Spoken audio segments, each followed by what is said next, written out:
Сайн байцгаана уу эрхэм үзэгчдээ. Арга зүйчийн цагт цуврал нэвтрүүлгийн шинэ дугаар эхлэхэд бэлэн боллоо.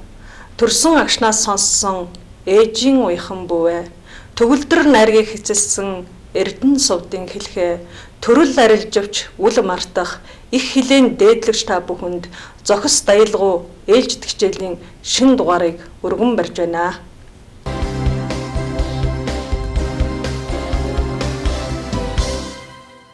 Багш зөвлөж байна булангийн хүндэт зочноор од зохицолбарын Монгол хэл уран зохиолын багш тэргүүлэх ардын боловсролын тэргүүний ажилтан Гүнгэгийн Дэнсмаа багш маань оролцож байна. Тэгээд Дэнсмаа багштаа энэ өдрийн мэндийг төвшүүлье. Баярлалаа.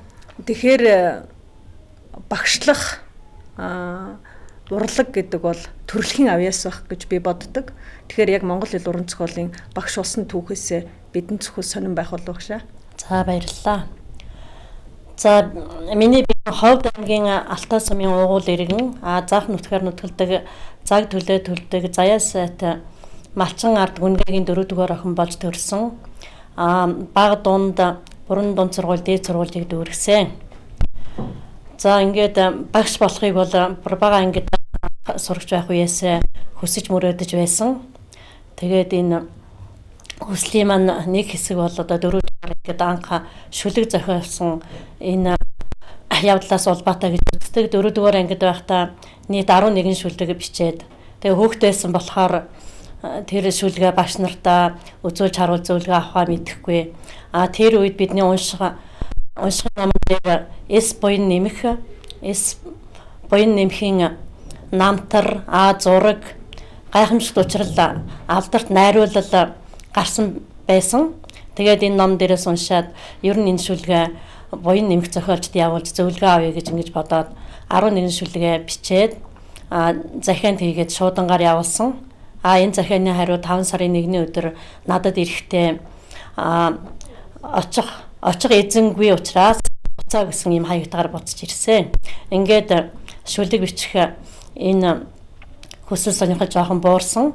9-р ангид ороод найруулга зүүн хичээл ороход бол дахин одоо шүлэг янз бүрийн жоохон мэдээлэл бичдэг болсон.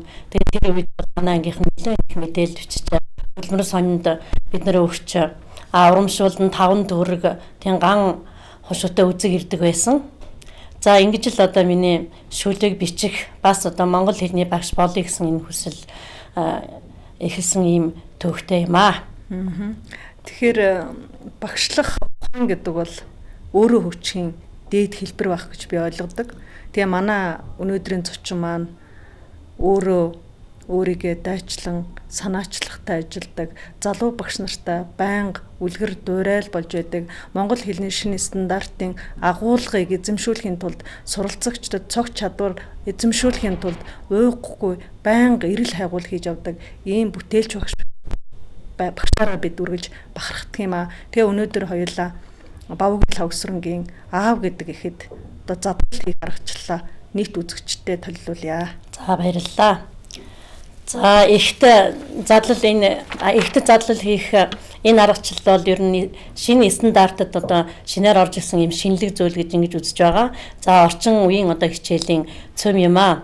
Ихэд задлал хийхдээ уутаа, бүтэц, хувиргал, соёл гэсэн энэ 4 зүйл энэ 4 ай дээр цогц чадамдрыг бол сурагчдад одоо заавал эзэмшүүлэх ёстой. Ингээд Бавгийн Лавсрангийн аав гэсэн бичил ихээр одоо бүрэн задрага хийснийг уншигч сонсогч одоо та бүхэндээ төлөвлөе. За чөдөр хайжээ би чимээ гүрхэн гэгчин аав ширтэн харцсан миний намайг ороолгон гэсэн энэ бичил их 3 өгүүлбэрээс бүтэж байгаа боловч маш их өргөн одоо утгыг бидэнд бол одоо хүргэж байгаагаараа их онцлогтой. Энэ ихийг нэгдүгüүрт нь одоо утгын талаас нь хэд ангилж үзэн сэдв. За Чингисийн Монгол сурган хүмүүжлэх өвөр мөцөд арга барилтай байсан. За төрсөн санаа яагаад ямар учраас одоо ийм санаа төрсөн бэ гэдгийг энд гаргаж ирэх ёстой. Хүүхдээ төлөвшүүлэх Монгол ухаан өнөөдөр яагаад үгүй болсон бэ? гол санаа юу гэж чухам одоо үзүүлж байна уу? Үр хүүхдээ хүмүүжүүлэх, зэмлэх, шийтгэх Монгол ухаан өвөрмөц арга барил энэ ихэд бол одоо уламжлагдсан байж байгаа. Хүүхдээ бол одоо харцаараа хараад хүмүүжүүлж байсан энэ ийм сайхан одоо уламжлал өнөөдөр бол үгүй болжээ. За тэгээд аавын сургаал, алт ээжийн сургаал, эрдэм гэдэг бол энэ ихэд одоо эхийн гол санааг илэрхийлсэн хэлцүүг. Шин санаа бол яаж гэж. Энэ эхийг одоо яаж чухам тийм шинэлэг сайхан болгосон бэ гэдэг нь бол энд харагдах ёстой. Тэгээ аав ширтэх, харцан ороолгох гэсэн энэ хоёр үг бол одоо шин санаа болж ирж байгаамаа. За зорьсон санаа яах гэж юунд одоо гэсэн асуултын хариу болж байдаг. Орчин үед төрийн жолоо алдагдж, төрлийн хэлхээ холдож, Монгол зан заншил, ёс горим одоо хөсөр гიშгдэж, Монгол ахуй малч ухаан, малаа хайрлах сэтгэл, арьс хөрсөөр нь янз бүрийн одоо суран тоног, эдлэл хийдэг энэ уламжлал өгөөлөгдөж байгааг бол сануулсан. Хэв маягийн хувьд бол энэ ихэнх өөрнөмж, тулгуур үг, бие, чөдөр, аав, харц гэсэн 4 үг байгаа. Эхнээсээ давтагдж байгаа, дахин давтагдж байгаа энэ нэр үг бол одоо тулгуур нэгж болж гарч ирдэг. Түлхүүр үг, чимээгүйхэн, ширтэн, ороолгоно гэсэн 3 үйл үг байгаа. Эхийн бүрэн задлалын 2 дахь одоо зүйл бол энэ бүтэц гэж байгаа.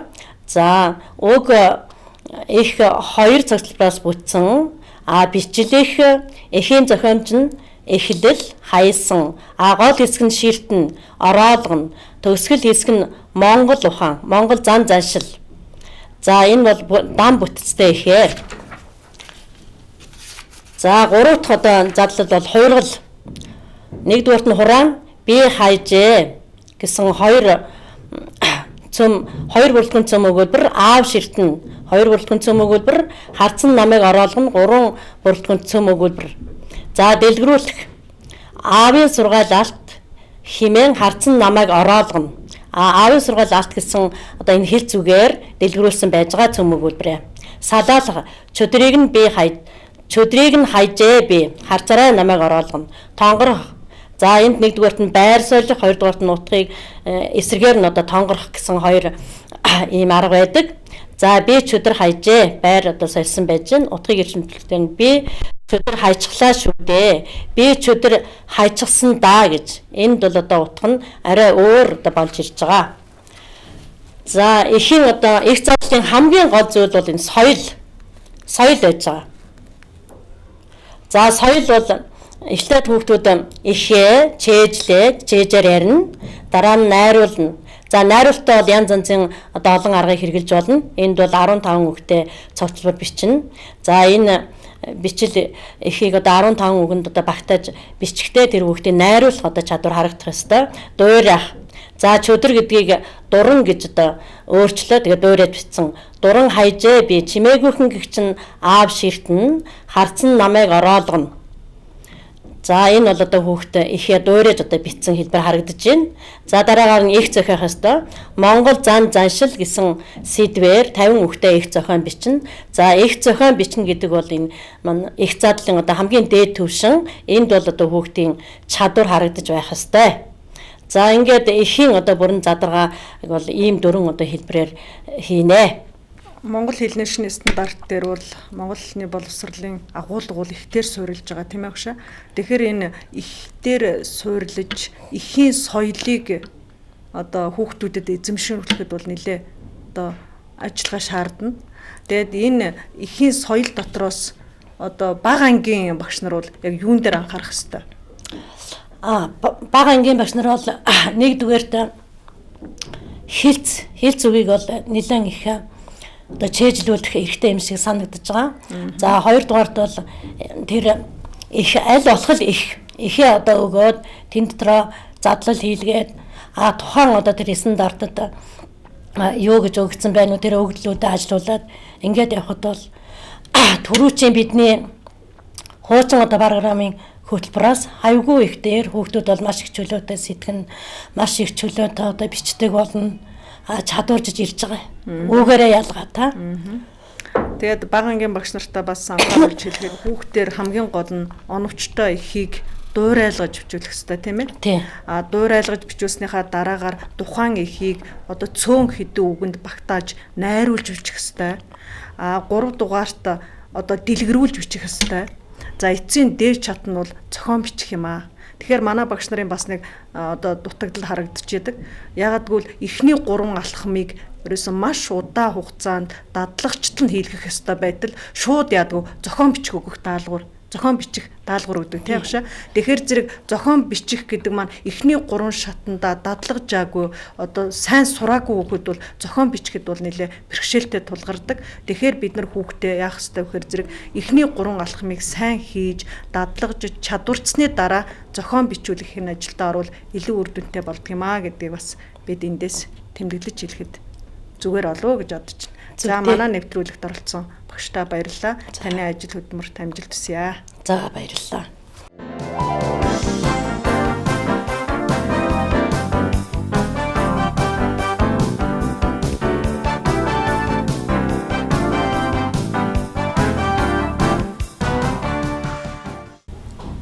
Сурагчдын шилдэг бүтээлийн дээж болонд өргөдөн оролцож ирсэн од зохицолборын Дэнсмаа багштай 10 ангийн одоо сурагчдаа энэ өдрийн мэндийг төвшүүлье.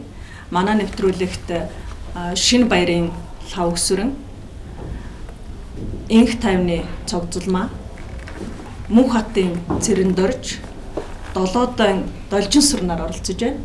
Тэгээ манай хүүхдүүд өөрсдийнхээ одоо гаргасан амжилтаас үзэгчдтэй бас хуваалцнаа. Дархан аймгийн онцгой байдлын хилтэс соёлын газрын шувууны томын хүчин дэлхийд дахинд зохион бичлэгийн 1-р байр эзэлж исэн. Тэгээд 2007 онд зохиогдсон зэвсэг гишний 85 жилийн ойд зориулсан зохион бичлэгийн уралдаанд тусгай байр эзэлж исэн. Би алдар 2005 оны шүүхийг хэн сайн мэдэх вэ гэсэн зохион бичлэгийн уралдаанд оролцож тусгай байр эзэлж исэн. Мөн 2007 оны гамшигын аюул дэлхийд дахин гэсэн сэдвүүд зохион бичлэгийн уралдаанд байгалийн гамшиг гэсэн сэдвээр оролцож мөн тусгай байр эзэлжсэн. Миний хувьд гэх юм бол байгалийн гамшиг сурагчийн үзүүлэлтүүд зохион бичлэгийн уралдаанд 1-р эзэлжсэн. Хүүхэд бидний оролцсон нийгэм дэвшлэх байр суурь уралдаанд тусгай байр. Миний ээж юм бол бас зохион бичлэгийн уралдаанд тэргүүмээр эзэлжсэн. Шувууны томон өвчин дэлхийд дахин шүүхийн хэн сайн мэдэх уралдаанууд 3-аар эзэлжсэн. Хамгийн сүүлд шилдэг өшигчийн уралдаанууд тэргүүмээр эзэлсэн. Миний хувьд бол 2006 онд зохиогдсон шүүх байгуулагдсан 80 жилийн хойд зориулсан шүүхийг хэн сайн мэдхүү зохион ахлахын гэр сурагчдын зохион байгуулсан зохион бичлэгийн уралдаанд 1-р байр амжилттай оролцож 1-р байр эзэлсэн. Тэгээд хамгийн сүүлд 2007 онд хүн байхын учир Монголын хөрс эцэг ихтэй байхын учир онол бараадын баг хурлын илтгэл амжилттай оролцож 1-р байр эзэлсэн. За баярлалаа. Тэгэхээр манай нэвтрүүлэгт урилгаар олцож байгаа эдгээр хүүхдүүд маань ирээдүйн Монголын шилдэг эссе бичигчид одоо энд сууж байгаа байхаа гэж би бас бахархаж байна. Тэгэхээр миний хүүхдүүдийн бодлоор эссе гэж юу юм бэ? Эссе гэдэг нь өөрийнх нь үзэл бодлыг чөлөөтэй илэрхийлэх. Тэгээд хүүрэмж маягаар илэрхийлэх гэсэн. Хүүрэмж маягаар бичиж болно өөр. Эргэцүүлэмж. Эргэцүүлэмжээр бичиж болно. Тоочмжоор бичиж болно. Тайлбарламж байж болно тийм ээ. Энэ одоо айл нэгээр нь бичсэн байж болно. За зөв тийм. За. Харин миний бодлоор бол хүүхэн өөрийнхөө одоо үзэл баримтал бодлогыг одоо онцлогоогоор баталгаа онцлогоогоор хийсэн зохион бичлэгийн нэг хэсгийг эссе гэж боддог. Миний бодлоор бол одоо би өөрөө тухайн бичих гэж байгаа сэдвийн дагуу аливаа зүйлийг эргцүүлэн бодож түүндээ дүгнэлт гаргаад түүнийг чөлөөтэй илэрхийлэхийг болохоор эссе гэж боддог. Эссе гэдэг нь болохоор миний бодлоор өөрхийн үзэл бодлыг нотлох баримт нотлохоон дээр тулгуурлаж өөрхийн үзэл бодлыг чөлөөтэй илэрхийлэхийг эссе гэж ойлгож байна тийм ээ. За зүйтэй. Үнэхээр тийм юм аа хүмүүстээ. Тэгэхээр энэ эссе бичлэгийн анхны мастер нь бол Францын гүн ухаанч Мишель де Монтен юм байна. Тэгээ Монтен бол юу гэж хэлсэн гэхээр миний зохиолын гол агуулга бол би өөрөө юм а гэж тодорхойлсон байгаа байхгүй. Тэгэхээр судлаачид бол Монтены эссенүүдийг бас юу гэж үздэг вэ гэхээр зэрэг өөрийнхөө тэр үзэл бодол сэтгэлгээний гүн рүү орж байгаа тэр мэдрэмж тэр одоо нүр хөдөлмөрийг бол юу гэж нэрлэж гэнэ үү? Бас эсэ гэж нэрлэдэг байгаа. Тэгэхээр эсэг бол маш олноор орчуулсан байгаа юм л да. Тэгээ миний одоо сэтгэлд хамгийн их ойр нь бол одоо уйггүй эрэл хайгуул хийх.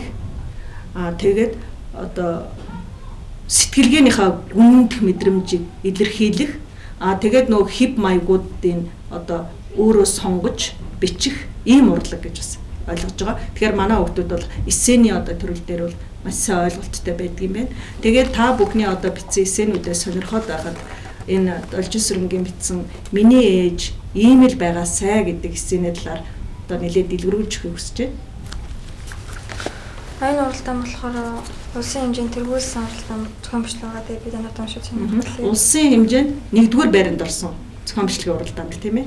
За зөвхөн сайхан чанга биш. Миний ээж юм л байгаасаа. Бурхамдын үндийг нэгдэх олон улсын төмөр замын зангилаа, үйлдвэр уурхайн үлгий, найрамдлын тархан хотын баруун захад манхан толгой ар бэлбэр навсархай норхоо бор гэрт намхан нуруутай нэгэн эмэгтэй гадаа гарч ирүүлж гэрт орж ин болж үүр цагааш үжийн бүрийг хүртэл бороо бохис хэлгүй архины шил ундааны сав хаяг талаас тэргүүтнийг цуглуулсан өдрийн хоолой олон ам зогоон үдэшгүй аймар уруулам хамран тэгширсэн арьс хүрсгэж ялахын аргагүй улцгар хүрэн улаан царай айц хөөж төрүүлнэ.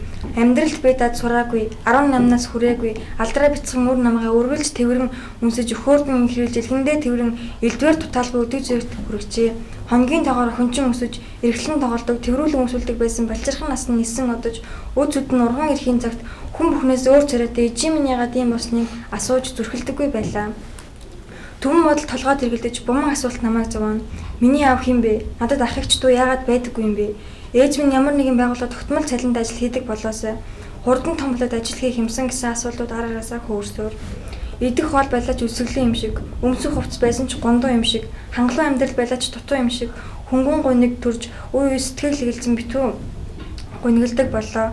Намайг 7-р ангид ордог намар ээж минь микерт 0-ын өрөө 3 дахаар давсан гэд бөөн баярлуулж 2 хоногийн дараа бяцхан боргерөөсөө тохилог баринд нүүж ороод "Өстой диважин гэж л юм байдаг байх та" гэж би ч их баяртай байв. Ээж минь уургийн улаан цайгаа чинаж хоолоо хийж суухдаа надад "Одоо миний ох юмны учрыг ойлгох болжээ. Тэртээ 14 жилийн өмнөх мөнхийн хагацлыг хилэн төтөл ээжийнх нь амьдрал баларшгүй мөрийг үлдээсэн юм. Миний охин ургахын улаанаар өглөөний ургахын улаанаар элэг бүтэн байсан гэр нуран болон шатаж аав ах ихч гуравч нүүрс болсон юм даа хөрх юм.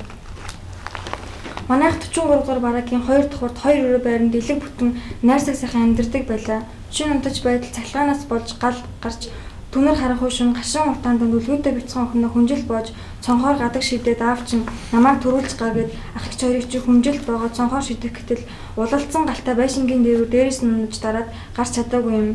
Ээжийнх нь үс гизэг нүүр ам бүх бие түлэгдэн олон сараар имжлэгдэж эцэст нь юм болж тэр үес хүн амьд найз нөхөд ээжин ямар ч албан байгууллага ажилд авахгүй ганцаардмал амьдрал үргэлжилсэн түүхтэй. Харах нүдний цэцгий болсон ханхуй шүнийг игээтэй болгож хайр тохин минь чиний амьдралын утга учир нар сар гэрэл гэгээ. Амьд явбал алтан ягнаас усуун гихчээр миний охин ээжтэй алтан ягнаас усуулгандаа гэд инхрийхэн харцаараа намайг ширтлээ. Би ээжийнхээ нүрийг олон дахин нийлж юмсэд уучлалтгүй. Далай баян амьдралын давлгаа эдээ ширүүнж дов сандуултай амьдрал хүл алдаж үзээгүй миний сайхан ээжээ та мөнхийн алтан бамбар. Ёстой аз жаргал бүхнийг бидээ шингээсэн мөнхийн алтан зул хороогийн бүх хүчүүдээс хамгийн сайхан та билээ гэд би ихэр татан ойлов. Энэ бол хайрын нулимс. Алдраа үрийн чин ухаарлын нулимс юм шүү ээжээ. Та төсөөлшгүй их зовлон амсаж тээж төрүүлсэн үр намайгаа хүний зүрхт хүргэх гэж заван зудан явсны чин гавьяагаар өнөөдөр охин чин нүүр бардам сэтгэл тэнэм алхам. Та түнэр харанхуйд бүдчин явах төвөрг саран гараасаа гэж үрийнхэн төлөө өргөж бодож явдаг жинхэнэ хат суусан монгол эмэгтэй. Би тэнд алхан дээр өндөх шаарж өгсөн ч ачигтан хариулж үл чадна. Шүүдэрийн төслийг цуглуулж цай чамд өгсөн ч хөдөлмөртөн үнэлж баршгүй. Миний ээж та Монголын сая 500 өвчүүдээс ухаалаг хөдөлмөрч уужуу тайван ухаанаараа ялгаатай. Та гэлэлцсэн зараатайг яралцсан шүдтэй гонгосон нуруутай туйлцсан гэжтэй сэтгэлийн тэнхээтэй хорвоод 20-30-аар биш 2-3-ын төдийхэн байдаг сайхан эмэгтэйчүүдийн нэг нь байгаасай. Тийм ээ. Тэгээ манай Должин сүрэнгийн бичсэн энэсээ бид нарт ч гэсэн бас ухаарлыг хайрлаж байна. Тийм ээ. Тэгээ манай хүүхдүүд ч гэсэн ээжүүдийг үр хүүхэд биднийг ухаажтлан урт наслаарэ гэж энэ одоо нэвтрүүлгээрээ бас өрөөж байгаа хаа гэж бодож байна. Тэ. За манай нэвтрүүлгийн бас хүндэт зочин лавс цогцолмоо маань Ямар авьяастай лээ? Бас нэг нууц авьяастай.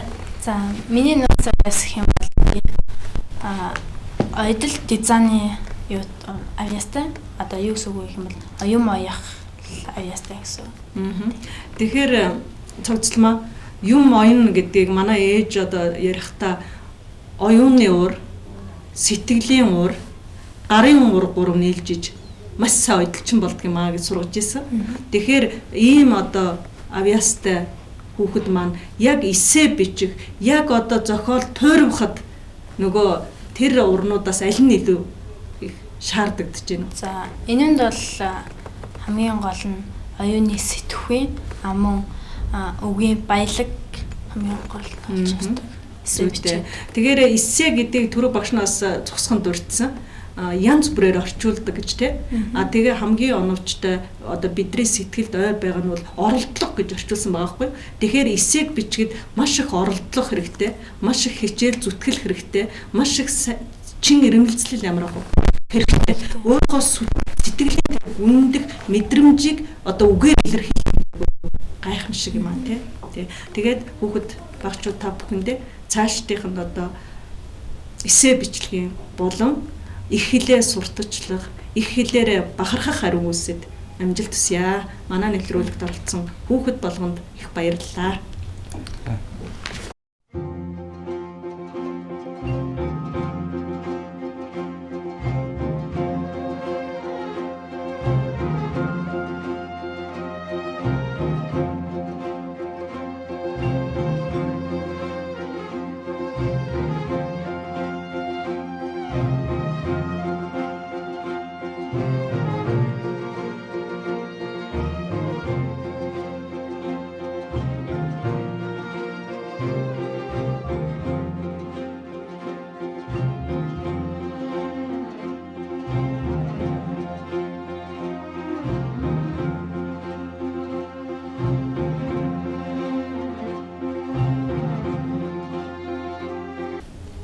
Монгол бичгийн гайхамшиг булангийн хүндэт зочноор 18 дугаар сургуулийн Монгол хэл уран зохиолын багш Баасан Жуйн булган чимэг оролцож байна. Манай булган чимэг Алтан үсгийн баярын алт 2 удаагийн 3 удаагийн хүрэл медальт үеийн одоо залуу багш нараа үлгэрлэн дагуулж байгаа үндэсний одоо монгол бичгээ эзэмшүүлэх, хөгжүүлэх, түгээх, хадгалах, хэрэглээ болгох тал дээр санаачлагтай ажиллаж байгаа шилдэг тэргүүний багш нарын нэг. Тэгээ бид та бүхнийг булган чимгийнхээ одоо шань нартайгаа хамтран хийсэн бүтээлтэй танилцахыг урьж байна. За манай булгаа хүүхдэд хайсан бүтээлийг үзэгчтэй танилцуулж өгнө. За энэ монгол бичгийг хадганалтай. За тэгээд энэ сүүлийн үед одоо их хэрэгжилж байгаа шигтгэтэй холбож ингэж тэгээд монгол бичгийн тэр уран сайхан хэ чимэг шиг басан тэр сайхан бичгээ за мөн дүрс бичгийг ашиглаж түүнийг одоо яаж хэрэглээ болгох гэдэг тал дээр сургалтайгаа нэлж бодож байгаад тэгээд иймэрхүү зүйлийг бүтээсэн юм аа. За энэ бол монгол гэд бичиг сургачийн нөгөө хэрэгтэй хүүхдийн бичээхний ядан л гэдэг. Одоо зохиомжийн хувьд бол одоо нөгөө пүүз Монгол хээ уулз маягаар бичсэн байна тийм ээ. Тий, хээний оронд ингээд монгол бичгээр монгол хээ бичсэн байна. За энэ бол мөнгөн төлөг гэдэг хүүхдийн бэлээ байна. 7 дугаар ангийн сургачийн өөрийнхөө бэлэнээр өөрийнхөө нэрийг ингээд 7-гийн А анги мөнгөн тулга гэдэг ингээд бичсэн тий. Харцааны хослоор ингээд өөрөө зүү ороод хайсан юм. Хүүхдэл үү тий байна. За энэ бол мөнгөн таяа гэж 7 дугаар ангийн сургачийн занга өдөртөн хичээлээ зүүдэг зангаан дээр ингээд нэрээ бушаар бичүүлж хагаад өөр ингээд шигтгэд наасан. Бас өрмөц бүтээл болсон байгаа. Танай ангийнхаа булгааныг тодруулахад танай ангийнхаа одоо энэ зангаагаараа бас ижилсэн гэж ойлгож болох уу? Болно тий. Бүгд өөрөөсөө ингээд нэрсийг бичээд шигтгэж. За энэ бол ээжтэй зориулж хийсэн минийс ээж нэртэй гоо сайхны косметикийн уут тий. За энэ бол Монгол нэртэй үзэгний сав буюу финал. Бас Монгол эсхийгээр уутай исэн байна. Тий, эсхийн урлагтай бас холбож ингэж. Тэгээд эсхийн ирмэн дээр Монгол гэдгээ бас дөрвөлжин гэр бичсэн байна уу? Эвхэж бичсэн байна тийм ээ. За За энэ бол ингээд сурагчийн дүүдээ одоо зориулж байсан барс гэд дүрс үржүүлэлтийг ашиглаж ингэж зүү орсон. Ойсон юу хоны холбоогоор байсан. За энэ мөн адилхан сурагч гэрэлтээ бас цансныхаа ардтал дээр энэ цэнгэр өнгийн канта ашиглаж цэнгэр кантайгаа бас хослуулж байсан гэж байсан бас сонирн байна. болсон байгаа. За энэ сурагч инхцүүл 6 дугаар ангийн сурагч инхцүүл өөрийнхөө нэрийг муу ингэж инхцүүл гэж бичээд энэ бас уялдаатай юу хэрэг энэ цамц өөрөө энэ цамц маш шигтгэхэд байгаа тий. Тэрүүнтэй хослуулаад ард нь өөрийнхөө нэрийг бичсэн байна тий. Тэгээ одоо бүр өмсгөө өөрт нь багтцсан бүтэн жил өмсөөд зүүн амралтаар өмсөөд багтахаар багштай бүр ингэж дурсгал болгогдсон. Дурсгаад өгсөн. За бүтээл байгаа. За энэ одноо одоо 11 дугаар ангийн сурагч отхны хийсэн туулаа гэж бүтээл байгаа. Өөрийнхөө хүн дээр муу ингэж аясан. Энэ бол дүрсчиг тий. Харахад яг туулаа юм шиг. Туулааны чих, туулааны толгой, нүд, хамар тэгээд сүүл нь ингэ байж байгаа. Ингээд хэрсэн туулаа юм шиг. Тэгсэн мөрчл мөн бас уншихаараа таавалаа гэж туулаа гэж уншигдэн тий. Тэгэхээр булгаа энэ одоо гоё гялгар чимэглүүд бол элбэг олдох уу? Энэ жоохон үнэтэй. Гэтэ одоо байд юм лээ. Солонгосын нь бас арай үнэтэй. Хятадын бас арай юу гэх чинь шууд ингээд наалтч тийм үү? Шууд өөрөөсөө цавуутай. Яг сайхан бичгээ дагуул тавьж агаад тэгээд дээр нь даавар тавиад ингээд уурын уураар эндүүд чинь угааж ярихад энэ одоо хохрох тийм байхгүй. Энийг бол энэ өвцөндөө олон удаа би бас цаа асуугадсан. Чи яаж угааж чинь боломжтой угаацаа л гэсэн. Дуурцсан багтай. Урааг бол найдвартай байжсэн тий. Тэгээ би бас эндээс нэг санаа төрж байна л да. Энэ зангаа бол бас их гоё өрмөцсөн байна. Тэгээ бид нар чинь одоо сургалт семинараар хот одоо ер нь гадаа дотоодод явна бусад албан байгууллагууд нэрийн хуудас гэж байдаг тий. Тэгэхээр энэ зангаагаараа бас ижилсээд одоо Тархан уул аймаг гэдэг юм уу те боловсрол соёлын газар гэдэг юм уу нэрээрээ байдаг юм уу сургуулаараа байдаг юм уу бас ингэж гой зангаагаараа эзэлж үндэснийхээ одоо бичиг бас хадгалууд их гоё өрмөцөө хийж байна. Тэгээ за энэ Монголын нууц төвчөө гэсэн энэ хоёр алдартай номныхоо тухай бас үзэгчдэд танилцуулах сонирн байх. За манай сургууль өнгөрсөн жилд их нууц байгуулсан 8 жилийн хойг тохиолдуулаад бүлэг бүр олон насчиг өөртөө гараар өөртөө хүчээр босгох бүтээх юм ажлыг санаачлан зохион байгуулж явуулсан. За тэгээд энд бол би зөвхөн өөрийнхөө дааж авсан танай ангийнхаа тий нууц тавчааг төлөөлөл болгоод за мөн энэ сургуулийнхаа нийт багш нарын солилцолтын хийсэн нууц тавчааг нэж авчирч ирлээ. Одоо энэ танай ангийн бүтээсэн энэ нууц тавчаа бол одоо хуудас болгоно өөр хүүхдийн бичиг мөн үү? Энэ дээрээс манай бүх хүүхд оролцсон. Хэдэн хүүхдтэй тий. 30 30-уулаа бичсэн. 30-уулаа бичсэн үү тий?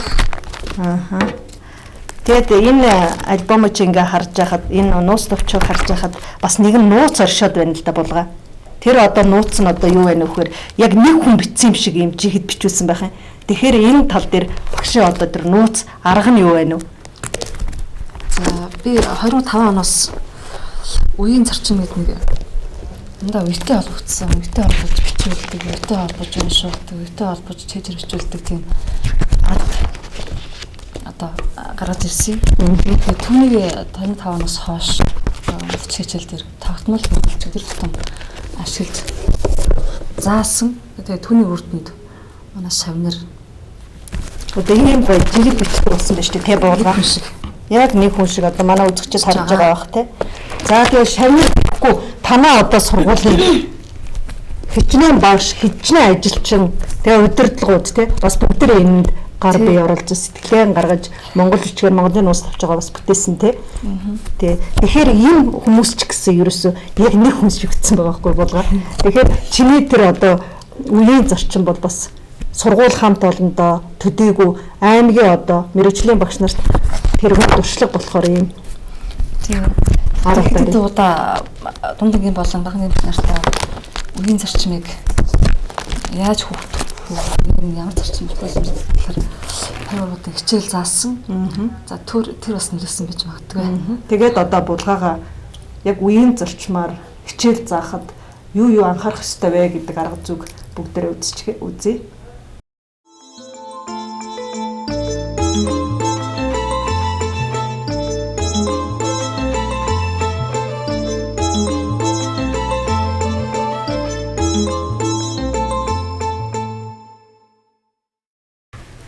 энэхүү үеийн зарчим нь 3 үе шаттай гэж үзэж байгаа юм.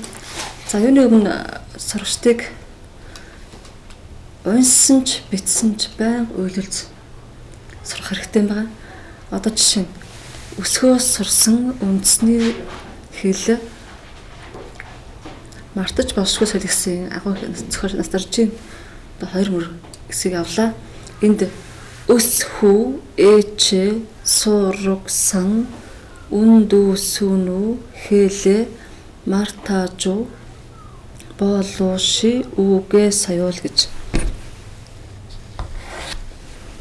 За энэ энэ үедээ Монгол бичгийн үе маань гэрэл бичгийн үеэс үеийн тоогоор зөрөгтэй боловч үлэх зарчим адилхан юм а гэдгээ сурагчтай болж хэрэгтэй.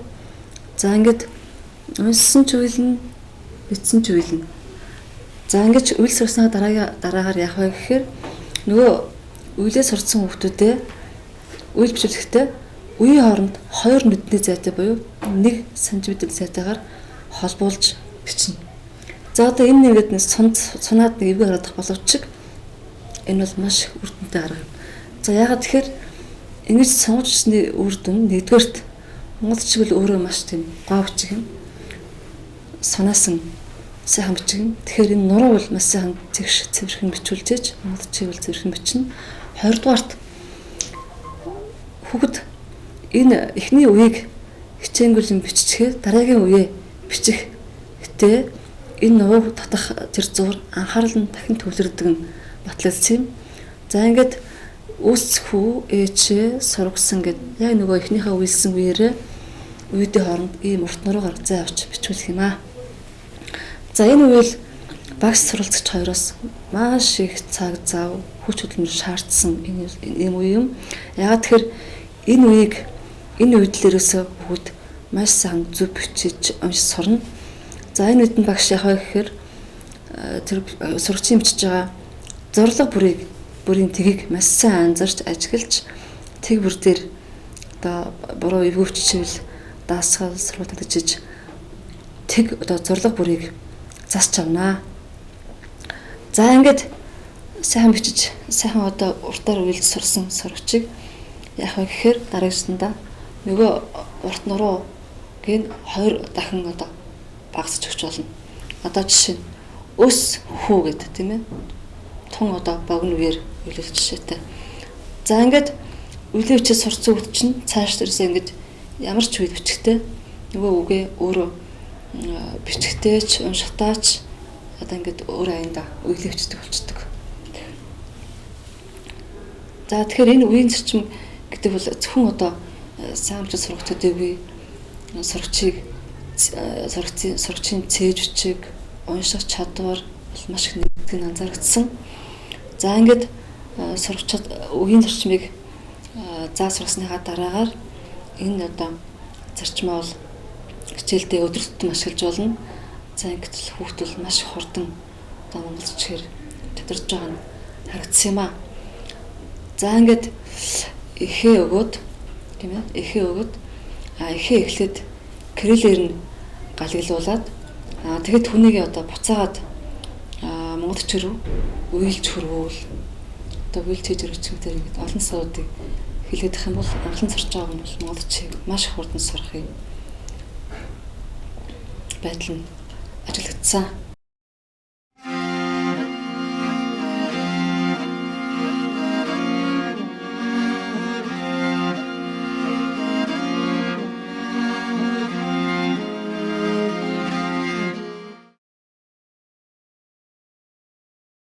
Ижидэн би шүлгэн дээл орлоо. Хэрвээ хэн гоёмсог далавчаар ижидэн би дээлсэхгүй. Ирээн чамин өнөдөн ичи бахад татаахар. Насан өндөр ээжийг минь намбгүй гэж санаад намрын богж ид минь насаа хүртэхээс имэн. Тогсны гоёмсог далавчаар ижидэн би дээл орлохгүй. Тохимор шаргал говийн толгодн гондоод нүрчхэн. Өдөн манан бодроход өнчин ботго айчхан өндөр тэнгэрийн бурхад ижийг минь шохоорхоод авчихна. солонгын эрхэмсэг өнгөөр ижи дээд аяхгүй совин зангидсан алчуурынх нь нэл цэцэг хагдарчих нь богинохон настай солонго ижиг минь гараас атгачихвал борооны дараа хагцал ижиг минь аваад явчих нь нарны алтан саагаар ижидэн дээлэсгэхгүй надад бүү айлчхаад ижиг минь нартаж жаргачих нь сарны мөнгөн уцаар ижидэн дээлурлахгүй саваагүй охиндоо ээж нь өдрөн нэрхээ мартчих нь ижидэн би шүлгэн дээлурлан ижилгүй хорвоог багтаасан мөнхийн дээлурлан надаас хойно үлдэх настаа дээлүлдэн нарт дэлхийд гандахгүй мөнхийн дээлурлан ижидэн би шүлгэн дээл мөнхийн дээлурлан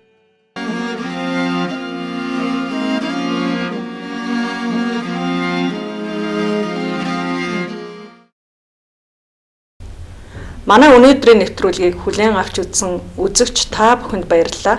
Дараагийн дугаар хүртэл түр баяртай.